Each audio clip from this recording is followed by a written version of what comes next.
9 months is a long time. It's a whole school year. You can have an entire baby in 9 months. Or, if you're a nerd, you can learn how to speedrun. That's right, for the past 9 months, I have dedicated a significant amount of gamer hours to speedrunning Super Mario 64. And this is my journey. Trust me, it gets weird. Let's go!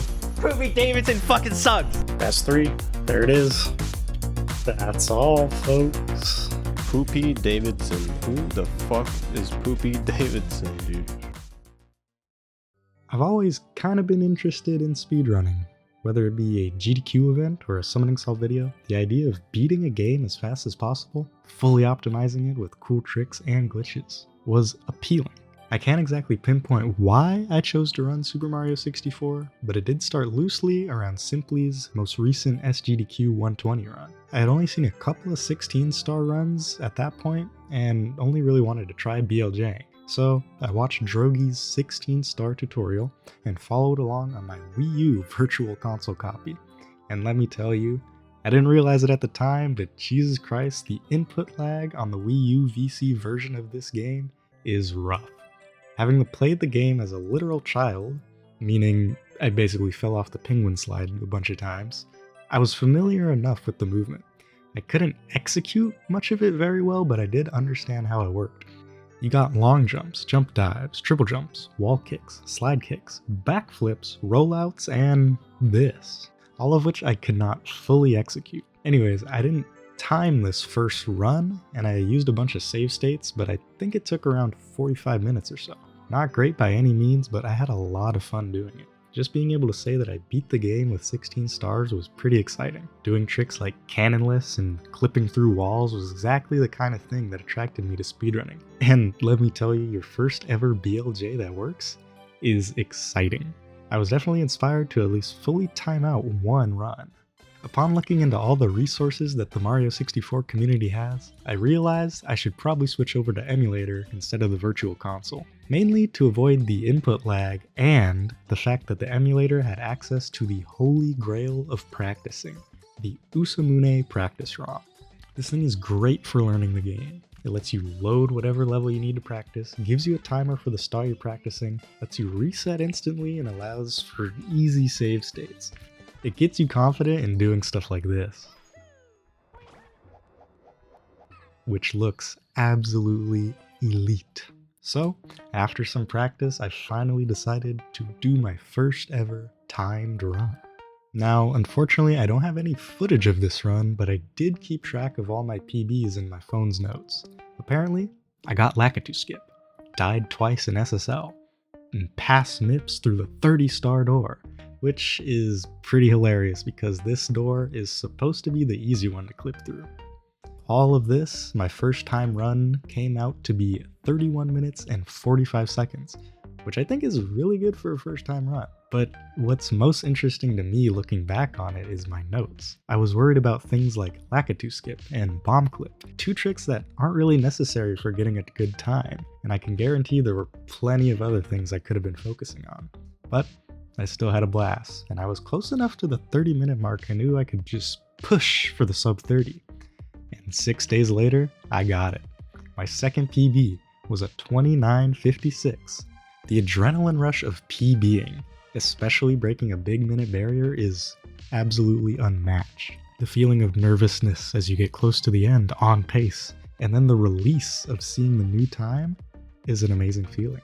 At this point, I was truly hooked, and I was entering what I would call the honeymoon phase. The honeymoon phase in speedrunning is when the game is just great. You're constantly improving through playing, and the PBs just keep rolling. 4 days after the sub 30, I shaved my time down to a 28:24. Then on the same day, a 26:06. The first month was full of rapid improvement, where within just a couple more days, I was at 22:07. After just 3 weeks, I was at a 20:28, so close to the next great barrier of sub 20. Looking at the splits for the 2028, it was going to be a challenge to beat. I had my best Bob-Omb battlefield ever, and heading out of Dark World, the first Bowser stage, I was at 8:37, which is a pretty decent split even by my current standards. My basement wasn't spectacular, but it maintained a good place until MIPS. And let me tell you, this rabbit is cause for tons of time loss over many of my best runs. But I ended up getting 2 amazing golds in the last 3 splits. That's all to say basically, the 2028 was a pretty decent run. I remember the feeling of grinding for the sub 20. It was definitely the hardest barrier I had faced at that point. 5 days later, I was on a run that started off pretty mid. I didn't get Lakitu skips, so I was already 8 seconds behind. However, my Womp's Fortress was decent enough to get me back into the green. And then in Dark World, tragedy struck. I lost over 30 seconds to an early death, but I was determined to keep going. You see, at this point I had started using the slightly harder route of getting all the red coins in Dark World, which, if done well enough, can save time. But if you do it too slow, it's not worth it. SSL went great, and I gained back 15 seconds. Then I golded Lethal Lava Land, and then I golded my HMC split, putting me at a minus 24 pace. The asshole rabbit cooperated this time, putting me at amazing pace. And then, my best BLJs ever. Going into Bowser in the Sky, the last level, I was minus 1 minute and 11 seconds. Then, the nerves finally kicked in. I played it very carefully in bits, losing quite a bit of time. And then, at the final Bowser fight, a limp throw. And then a missed throw. But luckily, I had enough time, and finished with my first ever sub 20, a 1951. The feeling was unmatched, just a wave of positive energy and a tremendous sense of accomplishment. I was still hooked, but I was moving out of the honeymoon phase. The next PBs would not come so easily, and definitely not as frequently. I was kind of scared to have to beat the 1951, so I took a bit of a break. Mainly practicing every so often, but not focusing on runs. After more than a month, I did get a new PB of 1950, and that run was weird. Just take a look at the splits. And then after that, I took an even bigger break. I was busy with other things, and when I was playing Mario, I was mostly in the practice ROM. I did decide to learn the 70-star route during this break, but never grinded out a good time. At the start of the new year though, I was hungry. I didn't just want a new PB, I was going to get an 18-minute time. I finally decided to start recording my runs, but this PB was never submitted to speedruns.com. On February 2nd, 2023, over 4 months since my last PB, I was on a run. I got the bomb clip and was already minus 9. I even tried a new cannonless method, texture setup, where you just look at the texture of the plank and find a spot to drop down. I was going for a quicker backflip strat in Cool Mountain that almost costed me my life, but it only put me in the red by about 2 seconds. I messed up a Bowser throw, but was clean enough in the rest of the level to still come out green. I was coasting until MIPS.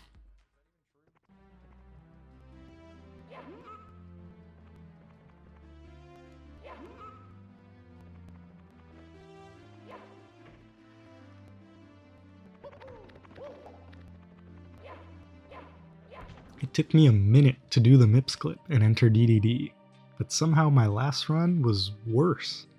I was minus 30, and then in Fire Sea, even more time saved. All I had to do was BLJs. The first one was beautiful, then the second one... oh. I recovered decently quick, but still lost 23 seconds. The 18 was dead, but a PB was surely possible. Thankfully, my throws were perfect, and I clutched out a 1934. It felt amazing to PB after so long. I had gotten over a huge hump where sub 20s were hard to get. It wasn't good enough though. I still craved an 18-minute time. About 2 weeks later, I was on the run of my life. Minus 11 out of Womps. Minus 17 out of CCM. It was green. All I needed was a good MIPS and Dire Docks, and I would have been feeling excellent. MIPS was good. I got it first try. I was set up for some amazing time save until...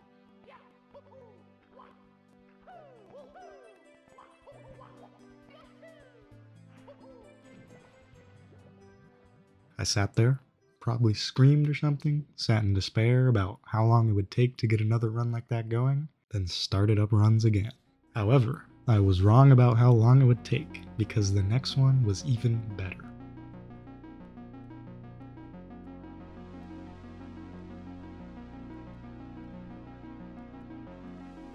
Womps was near gold.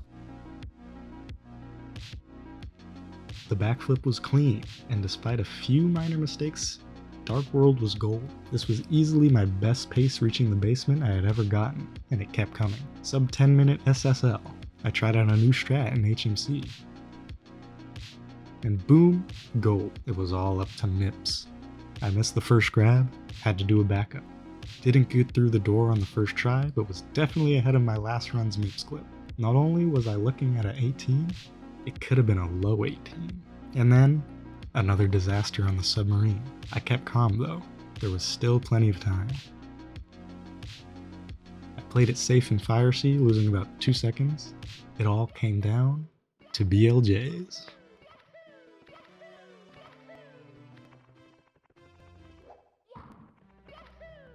The first one, second try. The second one,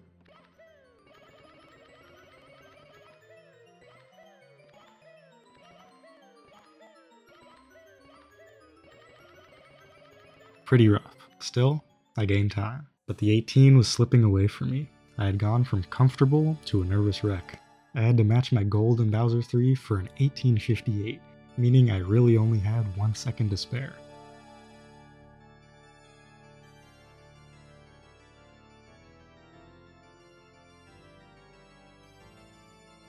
An almost run-ending mistake at the planks. I was scared of the Goombas, and didn't long jump at the elevators. It was all down to throws. 1.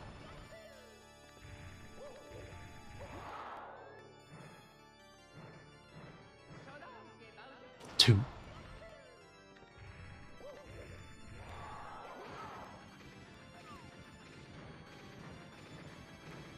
And a giant miss. I still realized I had enough time though. I grabbed, spun, then saw this blue fire coming at me, and knew I had to release Bowser right then or the run would be dead.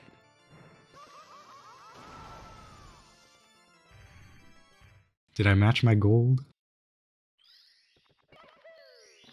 Even better. This run was the absolute best feeling I had running the game, and still remains up there to this day. I didn't yell out loud or anything, but I was definitely doing this in my mind. I was proud enough of the run to submit it to speedrun.com. I was done with 16 star for a while. Or so I thought. This is where the story gets interesting. This is Moki Doki, an amazingly talented Melee player who just so happens to play for Moist Esports. And he tweeted out about how one of his Super Mario 64 runs got retimed to be a second slower, putting him right next to me. You see, my run got retimed to be a second faster, so we just so happened to end up next to each other. What's crazy about Moki is that he had only started running Super Mario 64 2 to 3 weeks ago at that point, meaning he tied my time within 2 to 3 weeks of starting the game. This just shows how everyone's journey is completely different depending on your general gamer skill, how much time you have, and how well you want to improve. I find it crazy that it took me somewhere near 7 months and him significantly less time. Anyways, I would have had no clue this tweet even existed until I got a comment on my submission video. #IPoopWithDavidson. When I saw this, I was confused. I didn't think much of it until a couple days later, I got another comment.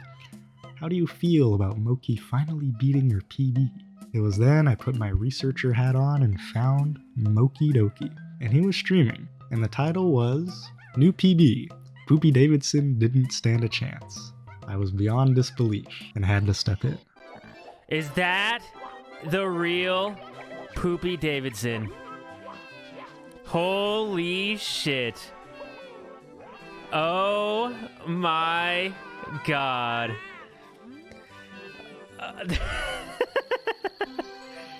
Yo, what's good, Poopy?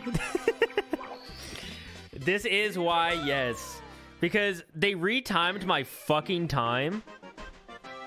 And then I looked and I thought it was funny. I was right beside someone named Poopy Davidson. I'm coming for your ass now. Oh my god. There's just no way, man.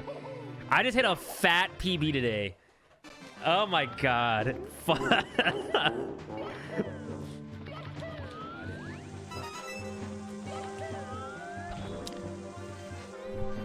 This isn't a...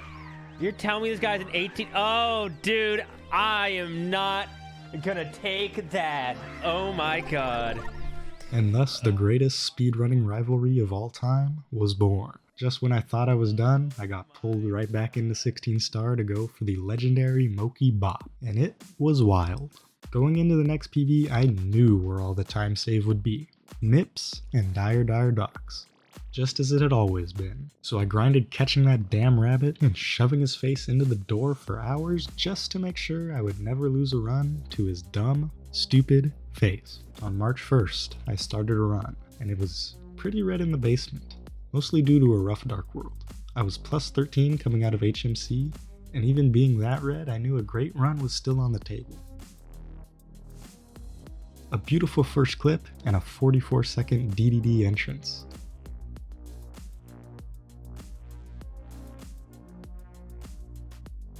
And then just like that, I was minus 14, still feeling great. In Fire Sea, almost a giant disaster for missing this platform cycle, but I was actually able to save time using this long jump strategy. Once again, it was down to BLJs and I had plenty of time to get them.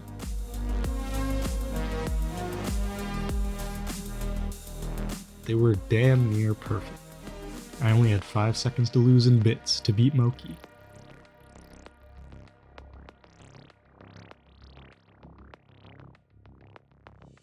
I got scared off by the Goombas yet again, and it came down to Bowser.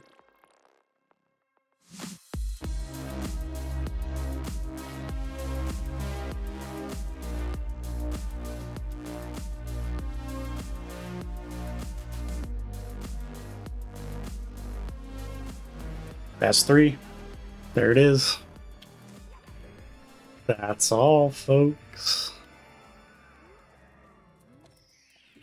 That's it. R.I.P. What's up, Moki? How's it going? I had a fat gold and an even fatter PB. Just weeks before this run, I thought I was done, and yet I was 5 seconds away from a 17, and with a brand new rival too. I continued to grind for the 17 for a couple of days, and then Moki struck. He golded Dark World and just kept plowing, moking and doking his way to an even more time save.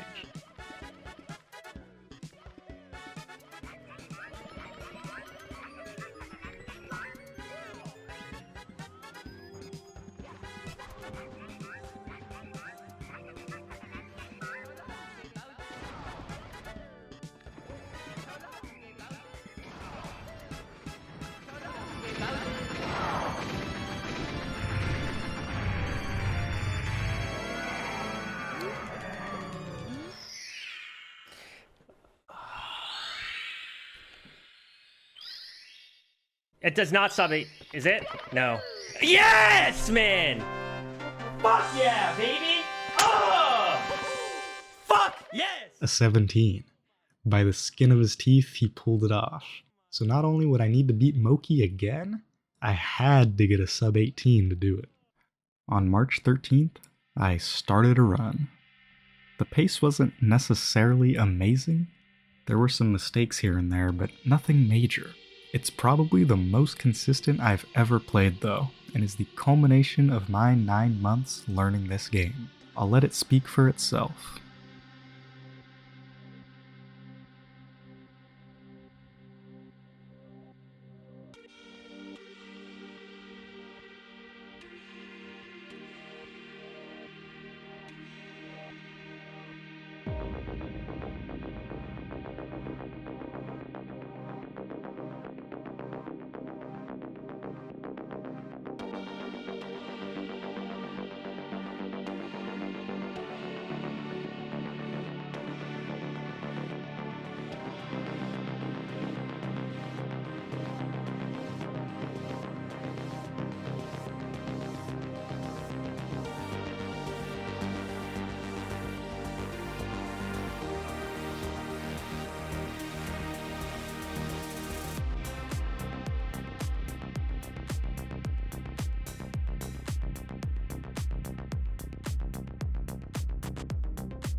Let's go.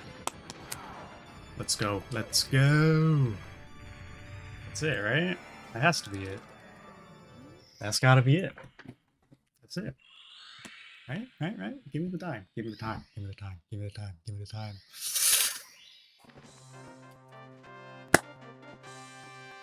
Oh man. Oh man. And that's where I'm still at today, looking to beat that run. I'm focusing on implementing tighter movement with a few new strats, and I've tied the 1754 with a missed throw, so it's only a matter of time before I push through and beat it. Of course, I'm also waiting for Moki to beat me back so I can make it interesting. Mario 64 is truly an amazing game to speedrun. It's the perfect example of easy to learn and hard to master with plenty of room for growth. I'm sometimes amazed how a 25-year-old game can hold my attention for such a long time. It is a masterpiece.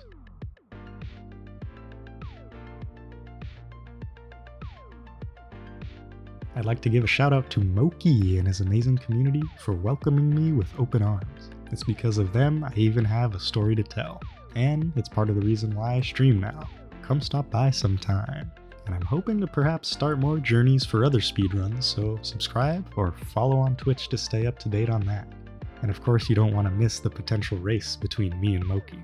So for now,